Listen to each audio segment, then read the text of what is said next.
Oh, I see live on the screen. Well, we're live now, so you have to say something.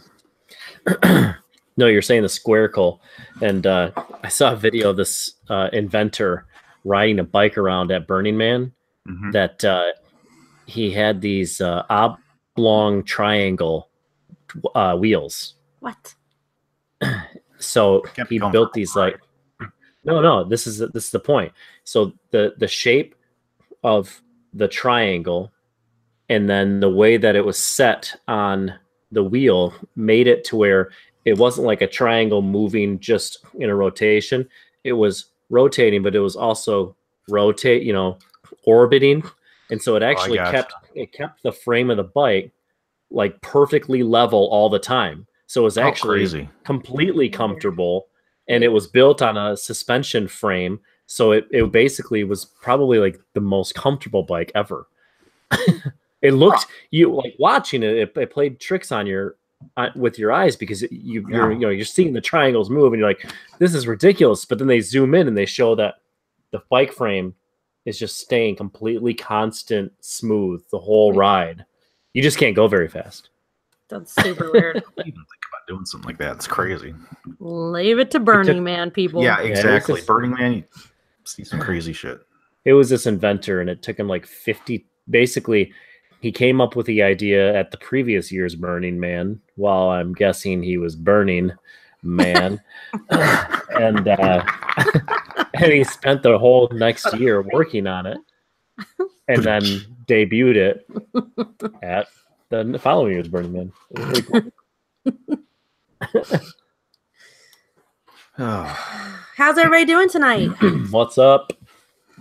We ready to do some news, boys? Are we supposed to have a comment window open or anything? Oh, I have one that's on my... If you go over to the left side of your screen, there should be there's a little icon for a chat window to open up that should appear on the right side of your window. Chat. What up, chat? This got us in trouble the other night when I was with all the... You're not supposed to say what we're chatting about out loud. That's the whole point. Oh, there you go. Okay. The ladies and I got into trouble with our chat window in Skype. One of the girls discovered it, and it puts the words over your face. Everybody had to stop looking at the screen when they were talking. Oh, is that what happened? Yep. I was wondering about that. I was like, someone's doing something. Yes. So it was pretty bad. Oh, by the way, Sailor, yes, you are going to be so happy. Yes. What I have done. Oh my God. What have you done? It's going to sound amazing. Oh my God. I can't wait. So basically what I had to do, I had to spend about an hour just doing this, but I had to go and just silence anywhere in Lauren's track where she wasn't talking. I had to basically blank it out. Yeah. And go through her whole whatever. Jeez. And do that. So it was a little time consuming, but everyone else's was fine. So it's going to sound good. I'm so excited. Thank you so much for that, Ed. Well, we get into the... Did you... sorry, real quick. Did you have a date in mind or when you wanted to do the tutorial? No, not yet. Okay. Oh, by the way, you probably can't see at the bottom. There's 0 viewers yet still, so. Oh, okay. No, I don't have that on. Okay. You probably just have it on your screen. Yeah, on mine because I'm the host or whatever. So. Okay. All right. So you'll start recording. Is everyone recording yet? If I'm not, already go recording. ahead and start. All right. All right, hold on a second.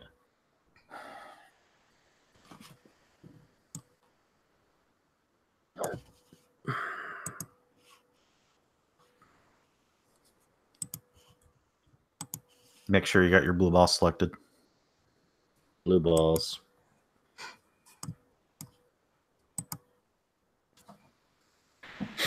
And I'm recording. All right. On 4. 1, 2, 3. All right. Now everyone on YouTube is going to know our trick, our secret. Yeah. Damn it. It's like our secret handshake. This is the behind the scenes stuff, guys. Damn, I should have refilled my water before we got started. Too late. Hey, can I take 5 quick seconds to refill my water? 5. Never mind. We'll do this show. We're fine. Fine. Work, damn it, work. No water for you. First news, then water. You shall do news, and then maybe, if good, you get water. Or you get hosed down. Get the hose again. Put the lotion in the basket, or it will get the hose again. Speaking of hosed down, did you hear Drinking Darlings, Chrissy's story about going to the bar in Paris? Not yet, no. Oh, you gotta. Okay. I haven't listened to that episode yet. I'm a little behind.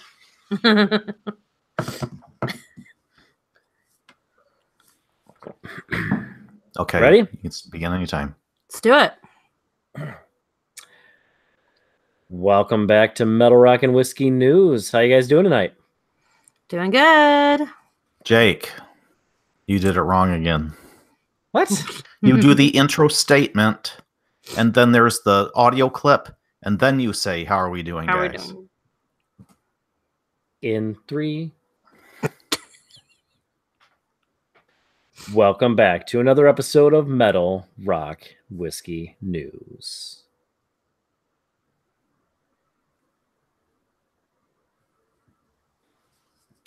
How's everybody doing tonight? Doing good. Pretty good. Pretty good. How are you? We are currently broadcasting live on YouTube. For those of you out there that want to hang out with us on while we record the news, we do it, and we do just follow our Instagram and Facebook group, and most importantly, subscribe to our YouTube channel, and you'll automatically get notices when we go live. Yeah, click the notification bell, and it'll let you know. Right. Well, we are missing Mr. Whiskey Obsessor Matt this evening, but I think we'll talk more about that at another time. Guys, ready to get into the news? Let's do it. Born that way. Let's just do it. Let's just do it. Just do it. Well, we've got a bit of a sad bit of news that was released today. Today's date is October 17th, and when this, as we're recording, just hours before our recording, it was released that All That Remains guitarist Ollie Herbert passed away. He's Sailor. I know you're tied to Massachusetts, and they were a mass band. He's only 44 years old. Right now, I never like to rely on TMZ for really any form of news, but they've kind of, every other reliable site has pretty much just been quoting what TMZ has put out to this point. Apparently, he was missing, and the police came to the home and found him in a pond on his property. They don't think that there was any foul play or suspicion. It seemed like it was more of an accident. And that's kind of all they're releasing to this point. Whenever I think, actually, All That Remains really strikes me as a type of band that you would really like, Ed. I don't know if you listen to them much, but no, I actually did see the story today, and I haven't actually heard their music, but I will probably go check them out. Yeah, because you've referenced in the past that the heavier stuff that you like, you tend to like more of a mix. If you're going to have any of the growl or scream, that you like it to be more at a minimal, more for emphasis, and a lot more singing. Exactly. And All That Remains has a lot of that, and their music is he was a phenomenal guitar player. He actually, just a little bit about him that I found interesting that I didn't know, that he actually won he was a teacher, a guitar teacher, for over 20 years. And I'm going to read this a quote from an article in Blabbermouth. It said, being a longtime teacher for over 20 years, Ollie found a recipe to help building to help budding guitarists achieve new levels of proficiency. In 2009, his metal guitar instructional program for Rock House earned him Instructional DVD of the Year and set the bar for all other metal guitar instruction. Wow. I found that really cool that, somebody that, they have a certain level of fame, and that he was still really had a passion for teaching. I really found that interesting. I thought that was cool. That was cool. It's been a really rough year for us New Englanders with our bands from home. Yeah. We also lost Caleb from Cave-In this year as well. So it's been really, really rough for us. It sucks because we're all about the similar age. We all came up in the music scene at the same time. I've been to shows of both of these guys when they were a little just unknown bands and when they got bigger. So it's such a shame. It's very, very sad. And All That Remains' 9th full-length album, titled Victim of the New Disease, is due to release November 9th. I'll be interested to see if how they're going to do that. If they're going to do, I don't know. You almost think maybe they do. It's hard to say what's been printed as far as, the release stuff. It's just tough to, it's so close. That release date. It's hard to speculate right now. And I think them all making decisions like that, you need a lot of time to make those decisions. And right. I highly doubt, and this is just my opinion because he's an original member, I highly doubt he would be replaced. I think if the band wanted to go on tour kind of as a tribute tour for him, they would have no shortage of, New England area musicians or to kind of take his place just to do that, not to be a replacement member. Again, I'm speculating, but I kind of know how that all, that's, yeah. Well, for the All That Remains fans out there, Ali's wife did post on their Facebook page, thanking people for their kind words and the support, and kind of just asking for a little bit of time and privacy while they figure out, they put the whole picture together. And she said that as soon as anything is known, be sure to follow their Facebook page, and all the information will be released there as it comes to knowledge. Yeah. So that was sad, but that's a bummer. Yeah. But to try to go to a higher note, Sailor, this will make you very happy, I think. Ozzy Osbourne has announced the rescheduled No More Tours 2 North American dates. Nice. I have not looked yet. I have not looked.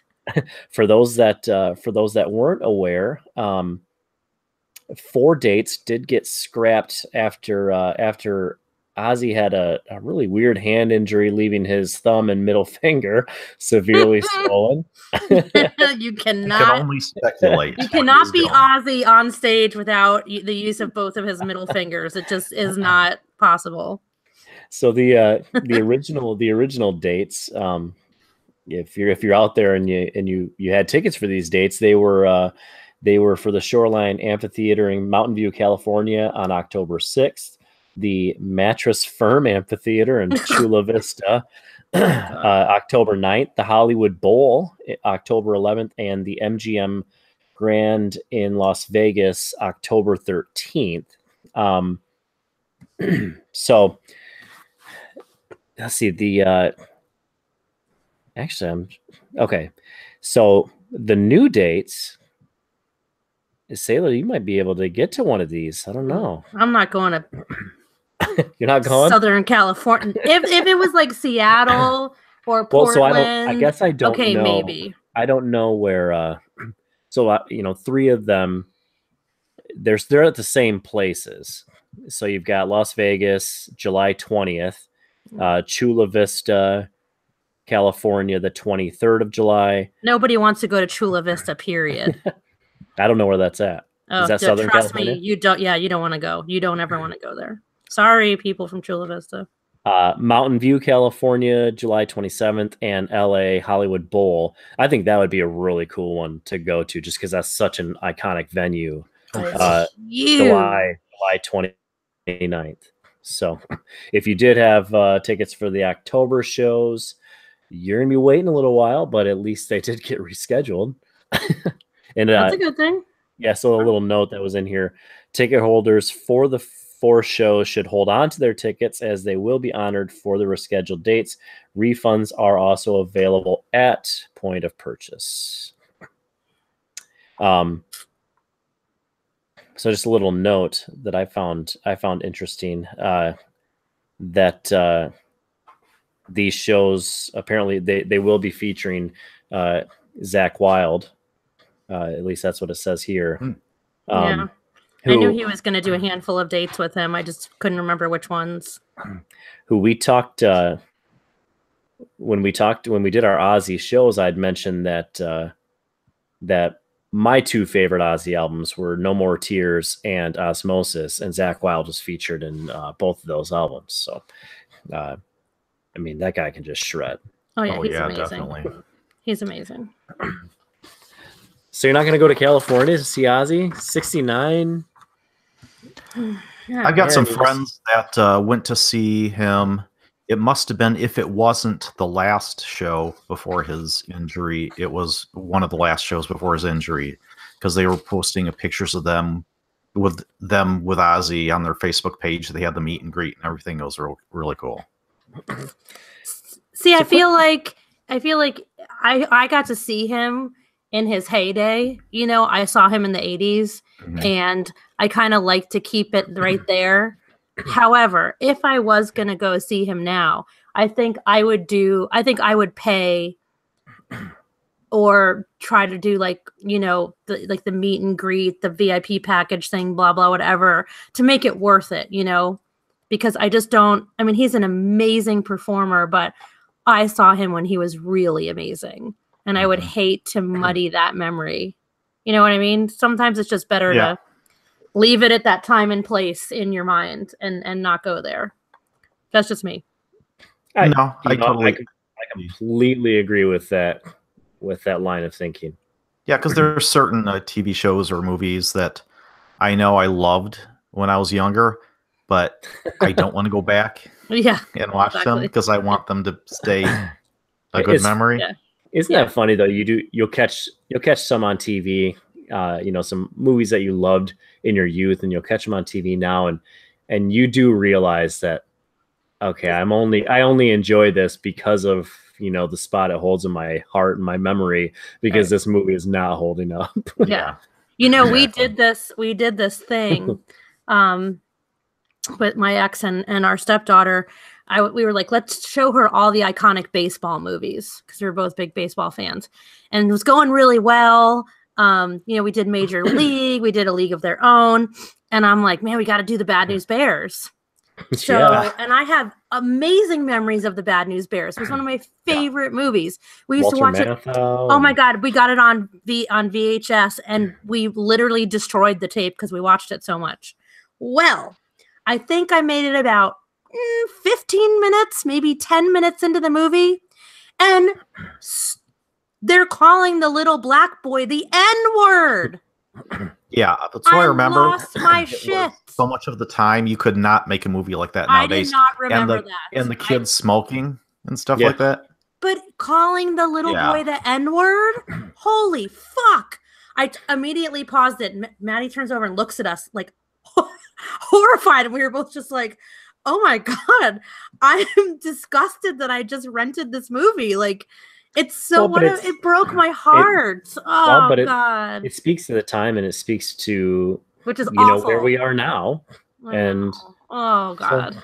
So, I wish I hadn't gone back, because it had this perfect place in my memory, and now I'm just like, oh my God. Yeah, totally. Shit. Did we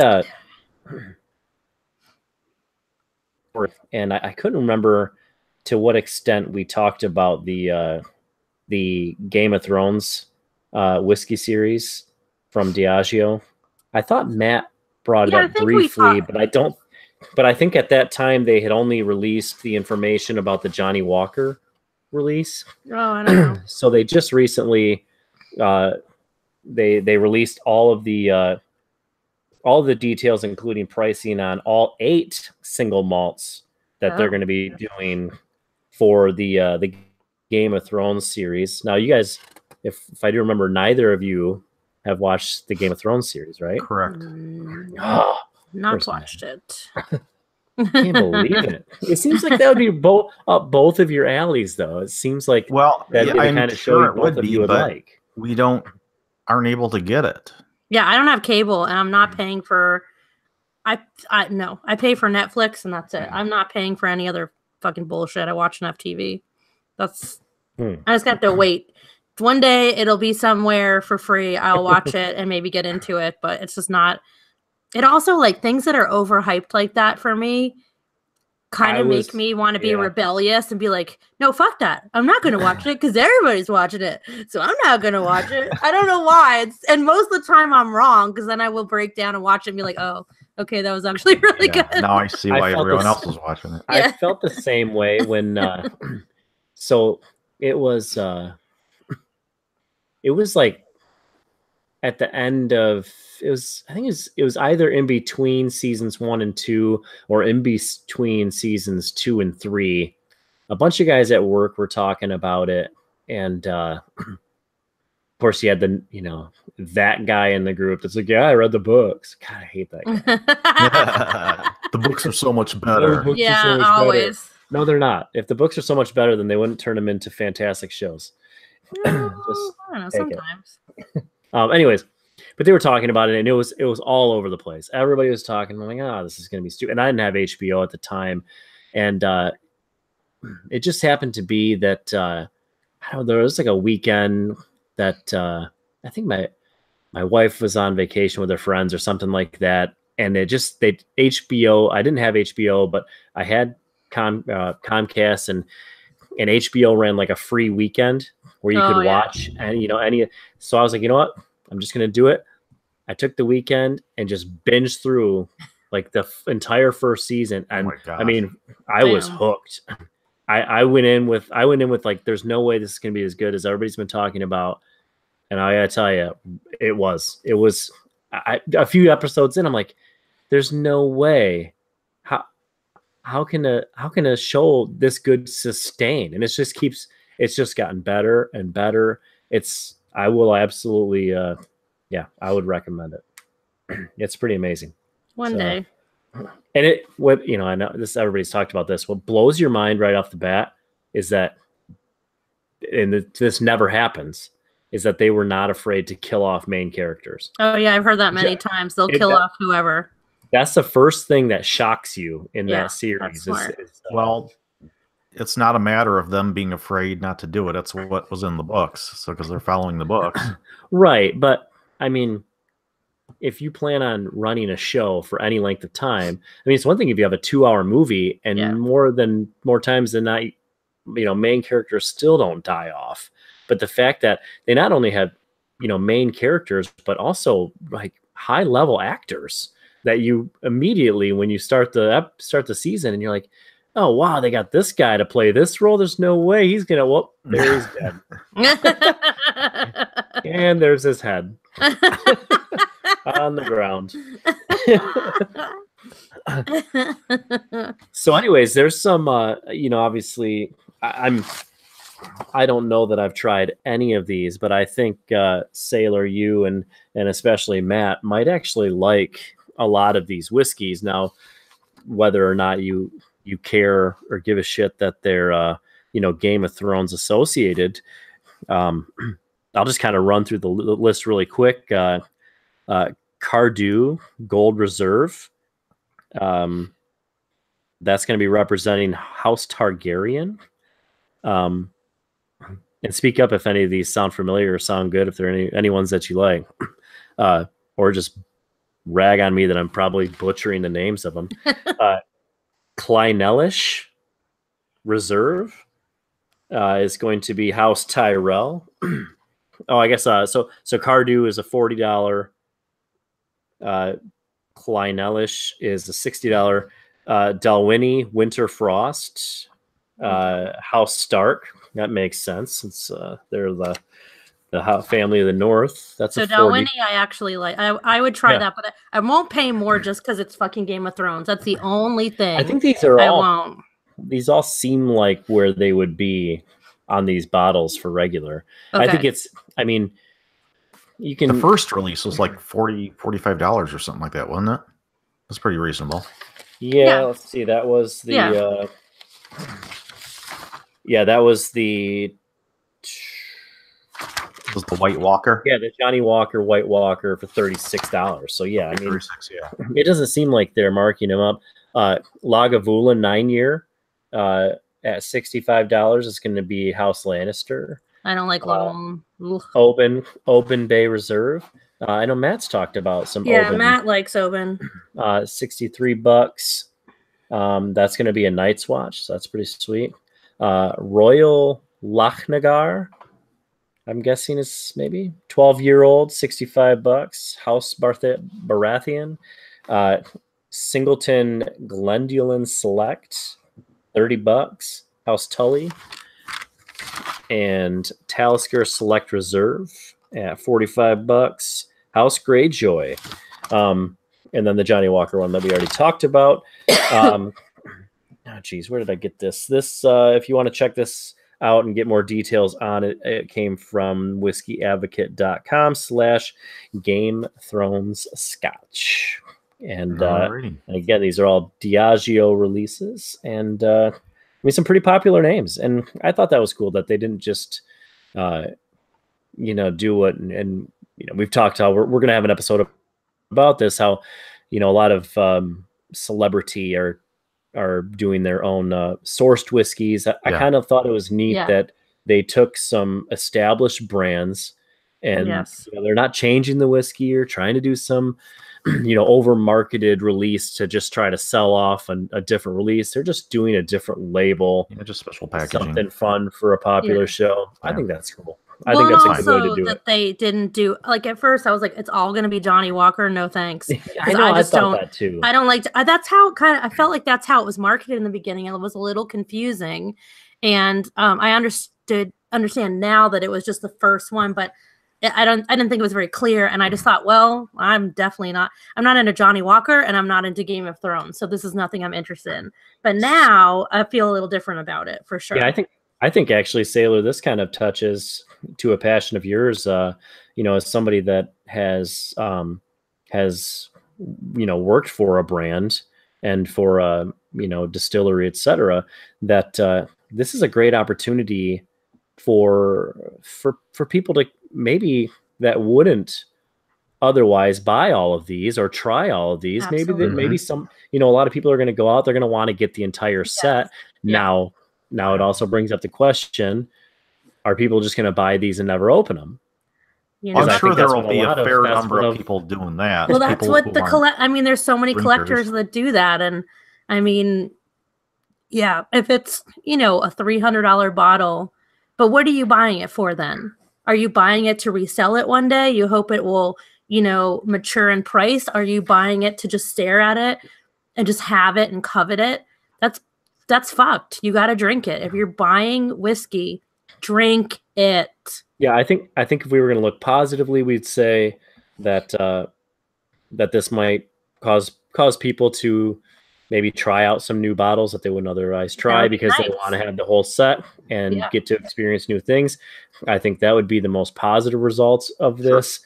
Sure. Then there's the negative of people that maybe are just fans of Game of Thrones and not necessarily whiskey fans. And so they just buy it just to have the label and they put them on a shelf, never open them, never consume them or try them. And probably their grandkids 100 years from now will try to sell them for max profits. Probably. I think that's the more likely scenario for the majority, I should say. I think that's more likely. But I don't know. I would think so too. And I had do we have time for one more story, Ed? Let's do it. So kind of playing off the labels and of those special releases, and moving into the world of bourbon, and I'm going to say into the world of bourbon because I've never really seen this in the world of Scotch or Irish or, you know, international whiskeys. You know, not that I really follow that scene too closely, but from what I've noticed, you don't tend to see the private barrel stickers. Have you guys been seeing these all over Instagram and everything with the private group barrel picks? You guys know that that's a big part of what I collect are the single barrel picks. Right. Excuse me. And this is all the rage right now, is to have some kind of, you know, funny sticker on it, you know, that represents an inside joke or tells something about the flavor profile of the pick. And, you know, I've shown you guys as my favorite one is the Dazed and Confused? Yeah, that's Tippins. All right. Yeah. My buddies at Tippins here in Michigan in Ann Arbor, they're known for doing some pretty cool stuff with their bottles. And they had the Jaws one. Yep, they had Jaws. They did the Johnny Cash Four Roses last year. Gosh, they've done a whole series this year too, a whole bunch of them. They did a really cool one that raised a ton of money for breast cancer research earlier this year. That was really cool. But yeah, so this found this story, actually, a guy, ironically, in one of our private groups that we do private group barrel picks, and our barrel picks have actually, one of them is in this article, and I'm not going to reference it because of that. Has been known for its cartoonish stickers. One particular series that came out last year actually had a series of different plays on Disney movies, like Snow White, and we got to tread carefully in that area. Yeah, we're not avoid any potential legal issues. So this article, so ironically, I found this article. Somebody posted it in this private group and kind of laughed at, you know, hey, one of our group picks got mentioned in this article, and it's kind of this article kind of goes a couple different ways, and it's to give it the credit. The name of the article is "The Private Labels Ruling Whiskey's Black Market." Today's most respectable whiskey groups. Black market, seriously? People can call it a gray market, but realistically, I think we all know what the, you know, legal and illegal. Yeah, I guess. So, but today's most respectable whiskey groups are decorating their private barrel selections with homemade stickers and turning a huge profit. The story is by Aaron Goldfarb, and it was this was in punchdrink.com. And so I found this really interesting because, you know, we're all very active in Instagram, and I do find it interesting that this is all the rage. You not only are barrel picks becoming more and more popular, but as this article goes on to mention, you know, just to keep it on the Instagram point, those are the pictures that are getting the most reactions, even because, you know, people, I mean, I post a lot of my single barrel pours when I'm doing it. And I will say the one thing that I love about the stickers is that it's a lot easier when you have, you know, a dozen different barrel picks that, you know, hypothetically, let's just say like Four Roses for instance, instead of trying to dig through, you know, 15 different Four Roses bottles just by the normal label, if I'm craving, you know, a specific pick and it has a great sticker that I can easily see through all the, you know, the herd of bottles, then it's pretty helpful. Plus they, you know, they look cool and people come over and they're like, oh, what's that? That's funny. It catches your eye. And but to the point, I don't know how much time you guys spend in any of the secondary groups. Zero. If at all. I generally don't cruise through there. I didn't pay secondary prices for things, so no point. Okay, well, I spend a lot of time in there. But these stickers, they make a huge difference, because I mean, I've had some of these picks that are referenced in here that were not, amazing picks by any means, and they're going for like 10 times retail value in secondary groups. That's nuts. Because they, have wax on the top, or they've got a funny sticker. And a lot of times the people that are buying these, they don't even know what the sticker is referencing. The one of the stories that they referenced in this article was, excuse me, was a pick from Beastmasters, which is a private selecting group out of New York. And they did a Russell's Reserve pick. I think it was last year, 2017, and they nicknamed it the Hot Pickle. And the sticker on the bottle is a really funny looking sticker, and it's like a pickle sweating in a plastic bag. What would you guys, if you guys saw that, just without knowing what that meant, what would you think that person or that group is trying to tell you about that pick? It's a spicier, more rye forward, I guess.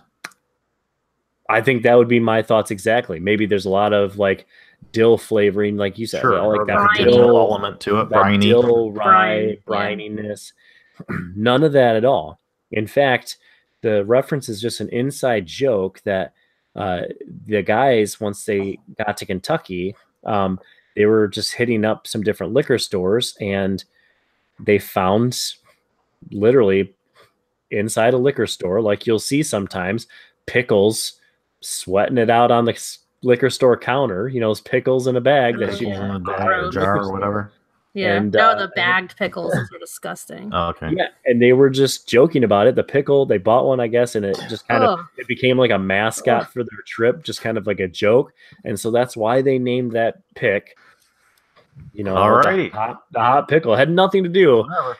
So I have a Russell's pick from the Alabama Bourbon Club, and it has a corn cob. I think I've shown you guys this, and it's got like pepper, falling down on this corn cob, but it's referencing the fact that the tasting notes, it's a spicy, peppery, corn forward pour. It's delicious. Really, that makes perfect sense. Yeah, do something like that. But and I've got other ones where there's like peanuts on there, on Knob Creek picks, where people will do different peanuts and that kind of stuff. It must be something nuttiness, and but just kind of wanted to. I felt this article played off the other one a little bit in a totally different direction, where one was maybe giving, I guess, honor or whatever to a famous show, whereas these are more tongue-in-cheek, but they are really making a dent, especially in the bourbon and rye community. They're really making a dent in the buying and selling of these picks. This could almost be a whole show topic just on its own. Yeah, totally. I agree. It really is, because we talk so much about marketing. Well, this is a different kind of marketing altogether, because this isn't the distilleries, like Weller came out with that CYOB, that choose your own bourbon white label Weller this year, which, to me seems like a big marketing ploy more than anything. Well, this isn't the distilleries. This is the groups and stores marketing. And these bottles sell for a lot more because of it. So. All right. And that, my friends, is your Metal Rock and Whiskey news. Yes, it was. My favorite.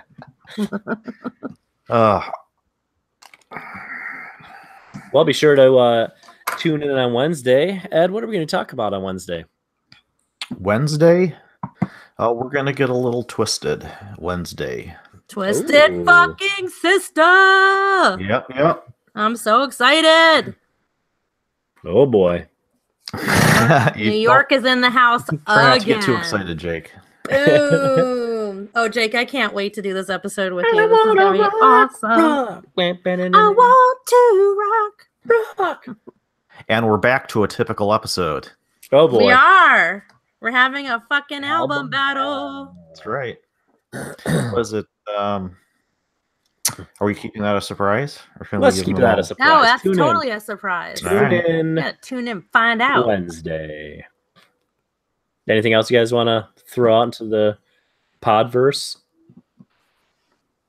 Watch out for drunken birds. Sure. Worldwide you never know epidemic. where they show up. Worldwide epidemic. They're all over. Also, be sure to tune in Wednesday to find out where Matt is. What do you mean, where Matt? Oh, yeah. Where's Matt? You'll have to wait and find out. He's out saving those E's. Bum, bum, bum.